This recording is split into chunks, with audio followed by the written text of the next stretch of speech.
हिंदी साहित्य का इतिहास बहुत ही महत्वपूर्ण टॉपिक और हिंदी की तैयारी करने वालों के लिए बहुत ही एक महत्वपूर्ण जानकारी देने वाला एक यह टॉपिक है हिंदी साहित्य के इतिहास के स्रोत।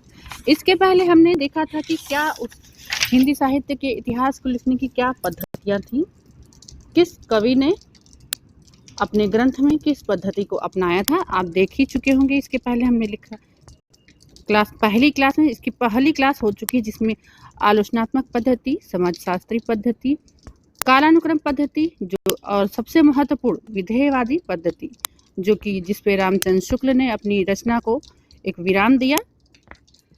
इन सब पद्धतियों को देख चुके हैं। उस पहली क्लास का मेंशन डिस्क्रिप्शन बॉक्स में है, आप जरूर देखिए। अगर आप हिंदी साहित्य की तैयारी अभी से प्रारंभ कर रहे हैं तो ये क्लास आपके लिए बहुत ही महत्वपूर्ण है। ये रिवीजन क्लासेस हैं हिंदी साहित्य के इतिहास के स्रोत। ये दूसरा टॉपिक है आपका क्लास संख्या 2।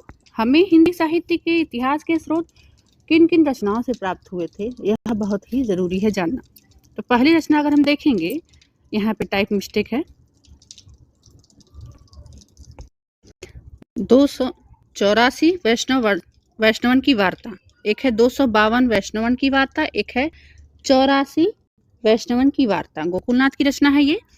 पहली जो है रचना 84 वैष्णवन की वार्ता, इससे हमें क्या मिला था, सूरदास महाकवि हैं ये, सूरदास की जानकारी सबसे ज्यादा इसी रचना से मिली थी। आगे है अगला देखेंगे दूसरा 252 वैष्णवन की वार्ता। इससे हमें क्या जानकारी मिली थी, इन रचनाओं में पुष्टि मार्ग में दीक्षित वैष्णव भक्त कवि के जीवन पर प्रकाश जो कि गद्य के रूप में डाला गया था तथा अष्टछाप के कवि का प्रकाश इसमें डाला गया था और विवरण भी रचनाओं पर दिया गया था। और इसमें ज्यादातर वल्लभाचार्य के शिष्य जो कि कृष्ण भक्त कवि थे तथा पुष्टि मार्ग के भी कवियों का वर्णन मिल जाता है इस रचना में। किसमें, 252 वैष्णवन वार्ता में। आप देखेंगे पेपर में पूछ सकता है कि 252 वैष्णव वार्ता का विषय क्या था, विषय वस्तु क्या थी, तो इस प्रकार से यह भी बहुत इम्पोर्टेंट है। और इसमें ज़्यादातर देखेंगे आप तो वल्लभाचार्य के ही शिष्यों का वर्णन है जो कि गद्य के रूप में है। और इसमें पुष्टि मार्ग में जो दीक्षित वैष्णव भक्त कवि थे उनके जीवन पर भी प्रकाश डाला गया है। अगली रचना है भक्तमान। रचनाकार है, बहुत ही प्रसिद्ध रचना है, पेपर में आती है। रचनाकार है नाभादास, रचना काल है 1586, मोस्ट इम्पॉर्टेंट है। और इसमें क्या है, तुलसीदास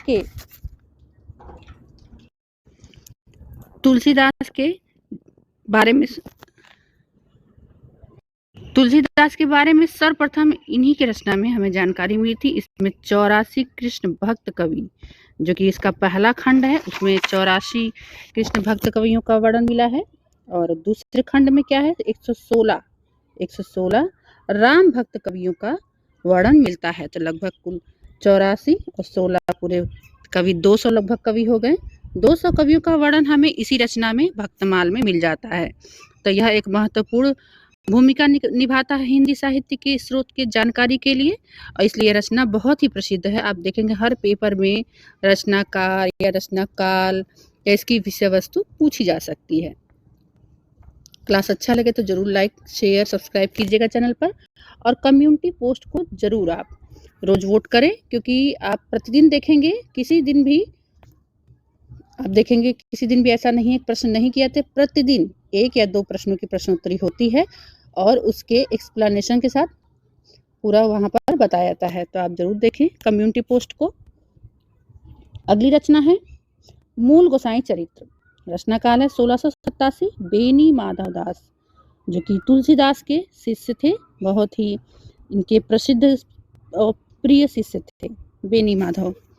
तुलसीदास को इन्होंने अतिशयोक्ति में, जब किसी से बहुत अधिक स्नेह होता है तो वहां पर उन्होंने क्या उन्हें कहा था, महामानव। यहाँ पर उन्होंने तुलसीदास को महामानव कहा था। और यह रचना दोहा, चौपाई, त्राटक छंद में तुलसी के पूरे जीवन चरित्र का वर्णन इसमें मिलता है। भाषा इसकी क्या थी, अवधी थी। और देखिए एक विशेष नोट्स आपके लिए, अमृतलाल नागर ने मानस का हंस जो कि आपके यूजीसी नेट में रचना लगी हुई है इसी के आधार पर लिखा है। ये नया प्रश्न बन सकता है पेपर में कि मानस का हंस जो रचना है वह किसके आधार पर लिखी गई थी? तो बूढ़ गोसाई चरित्र बेनी माधव की रचना के आधार पर। लगभग कुल 25-26 ऐसी रचनाएं हैं जो आपको इतिहास के स्रोत के विषय में जानकारी प्रदान करती है हिंदी साहित्य में। यहाँ पर लगभग मैंने 7 रचनाओं को लिया है। अगली क्लास में और अन्य रचनाओं को लेंगे और इस तरह से क्रमबद्ध क्लास को पूरा करेंगे। 5वां है भक्त नामावली। रचनाकार ध्रुवदास हैं और रचना काल इसका 1638 है, विक्रम संवत है। आप 57 वर्ष घटा लीजिएगा। अंतिम नाम इसमें नाभादास जी का है। अगली रचना है कविमाला।